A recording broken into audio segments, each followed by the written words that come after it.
Hello everyone and welcome back. In this video, I'm going to talk to you about the concept of Economic Outpatient Care, EOC. Now, this is not a concept that I came up with, but I learned about it when I was listening to an audiobook that talked about business and how when families have adult children that might need a little help because they've just gotten out of college and they're just getting going. And the whole idea was, budgeting for EOC, budgeting for the fact that you might have to continue financially supporting an adult child with economic outpatient care. And the premise was that at some point, you have to decide if you're going to continue this, because if you want your adult children to become self-sufficient, you have to cut off the economic outpatient care, or they'll never have the desire or the motive to actually go out there and do it themselves. And so I thought about that and how it applies to our world in the behavioral health space, because we talk to a lot of families who have adult children who have been suffering for years and years and years with issues with substance use and mental illness. And often what's happening is that the adult child is receiving economic outpatient care, EOC. Perhaps the family has rented them an apartment and gotten them a car, or perhaps they're living at home and they have access to money or whatever it is. But the bottom line is that the family is financially supporting this individual. And then when they go to them and say, hey, listen, you need to go to treatment, the adult child says, I'm not going. Why would I?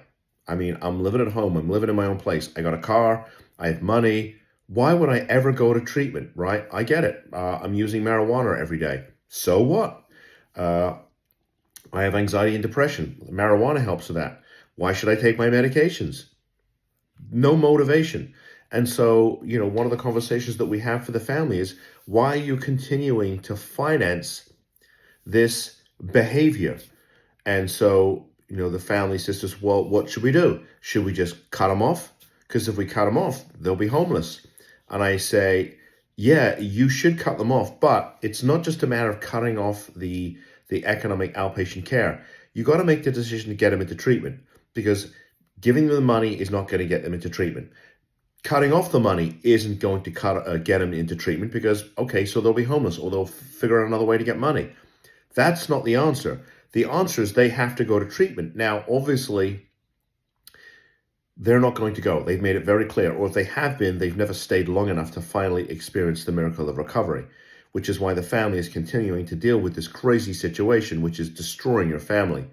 The answer is that if they are not capable of making the decision because their brain has been kidnapped by their behavioral health issues, because that's what's gone on here, their brain has been kidnapped, then somebody has to make the decision that they cannot make. Somebody's got to make the decision to save them. So giving them money doesn't get them into treatment. Cutting off the money doesn't get them into treatment. You know what gets them into treatment? Somebody making the decision that they cannot make. That means filing a Marchman Act against them. It means filing for guardianship against them. It means potentially doing both, depending on how much control that you want. But at the end of the day, if you're going to give your adult child economic outpatient care and expect them to want to go to treatment, it's not going to happen. At the end of the day, if you're going to cut off the economic outpatient care and expect them to go to treatment, in my experience, that's not going to get them there either. What's going to get them there to treatment is the family or somebody that cares about them making the decision to get them into treatment and to keep them there long enough so they finally experience the miracle of recovery. So the family finally experiences the miracle of recovery. And then they won't need economic outpatient care, because they'll hopefully be able to live a fruitful life where they can go to work, have a family, support themselves, and maybe they even get to take you for dinner afterwards, right? That's the goal here. But it all starts with the family making the decision and the commitment of time, energy, and probably money to get your loved one into treatment and keep them there long enough. So that's the concept of economic outpatient care as it applies to dealing with an adult child who has a behavioral health issue. And if you'd like to learn more about what we do, please feel free to reach out to us.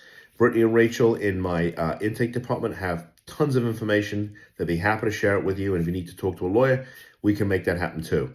So I hope you like this video. I'd really appreciate a thumbs up. And if you subscribe to the channel too, even better. Thanks for tuning in. Take care. Bye-bye.